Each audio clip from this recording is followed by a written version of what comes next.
Silchar Don Bosco স্কুলে periodic টেস্টে আসা ক্লাস 8 এর কিছু কোশ্চেন কারেক্ট आंसर কি লেখা by the time we arrive the train leave.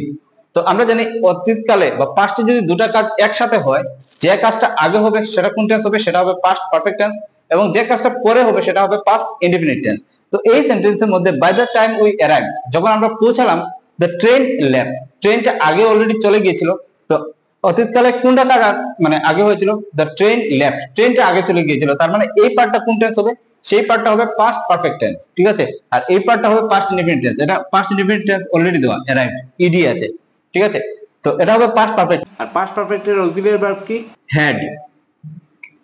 R main ভার্বের কোন ফর্ম হবে, V3 হবে, মানে পাস্ট পার্টিসিপল হবে, দ্য ট্রেন হ্যাড লেফট, ঠিক আছে।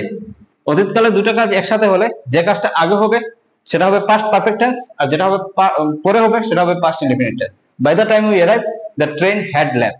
চলো নেক্সট দেখি, she usually go jogging every morning. আচ্ছা, সেন্টেন্সের মধ্যে যদি every morning, every day, every night এরকম থাকে তাহলে এটা চোখ বন্ধ করে কোন টেন্স হবে, প্রেজেন্ট ইনডেফিনিট টেন্স, ঠিক আছে। তো শি ইউজুয়ালি গোজ, গো, ঠিক আছে। শি ইউজুয়ালি গোজ, গোজ কেন হলো, থার্ড পারসন সিঙ্গুলার নাম্বারের সাথে হি বা শি বা ইট এগুলোর সাথে কি হবে, গোজ হবে।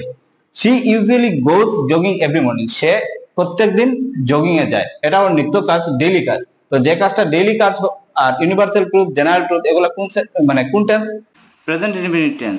She usually goes jogging every morning, ঠিক আছে। While I dash read, the light went out. যখন আমি পড়ছিলাম, the lights went out, এখানে একটা সেন্টেন্স বুঝতে হবে, ওয়ার্ড বুঝতে হবে, went, গোয়ার পাস্ট টেন্স কোনটা, went, তার মানে এই সেন্টেন্সটা পাস্টে দেওয়া। তো সেন্টেন্সটা কি, যখন আমি পড়ছিলাম তখন কারেন্ট চলে গিয়েছিল। তো পড়ছিলাম ওই কাজ মানে পাস্টে ওই কাজটা কিন্তু কন্টিনিউ হচ্ছিল। তো যদি কন্টিনিউ হয় তাহলে কোন টেন্স হবে, কন্টিনিউয়াস টেন্স হবে ডেফিনেটলি। আর যেহেতু এটা পাস্টের সেন্টেন্স তাহলে কোন টেন্স হবে, পাস্ট কন্টিনিউয়াস হবে, ঠিক আছে।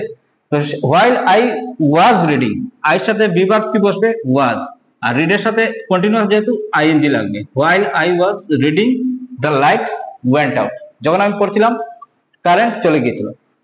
নেক্সট দেখি, they dash live in Delhi since 2010, ঠিক আছে। সেন্টেন্সের মধ্যে যদি সিন্স থাকে বা ফর থাকে তাহলে কোন টেন্স হয়, প্রেজেন্ট পারফেক্ট কন্টিনিউয়াস টেন্স, ঠিক আছে। তো দে কি হবে, দে হ্যাভ বিন লিভিং, দে এর সাথে হবে have been, they have been, আর লিভিং কন্টিনিউয়াস তো LIVING, LIVING, they have been living in Delhi since 2010, বুঝা গেল। চলুন ফাইন্ড এররস পার্টটা দেখে নেই। He is playing football yesterday, আচ্ছা সেন্টেন্সের মধ্যে ইয়েস্টারডে আছে, ঠিক আছে। ইয়েস্টারডে মানে গতকাল, তো অলরেডি এটা পাস্ট হয়ে গেছে। হি ইজ প্লেইং হবে না, কি হবে, he was playing, he was playing football yesterday, ঠিক আছে।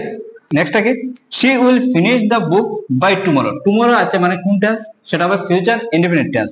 তো কি হবে, she will finish, not E D, ঠিক আছে। She will finish the book by tomorrow. Next দেখি, I am knowing the answer to the question, নোর সাথে কোনোদিন আইএনজি লাগে না, নোয়িং হবে না।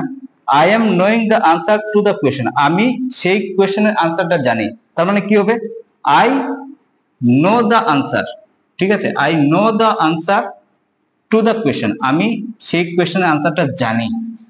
আশা করি বোঝা গেল। যদি ভালো লাগে একটু ভিডিওটা লাইক করে দেবেন, শেয়ার করে দেবেন। ধন্যবাদ।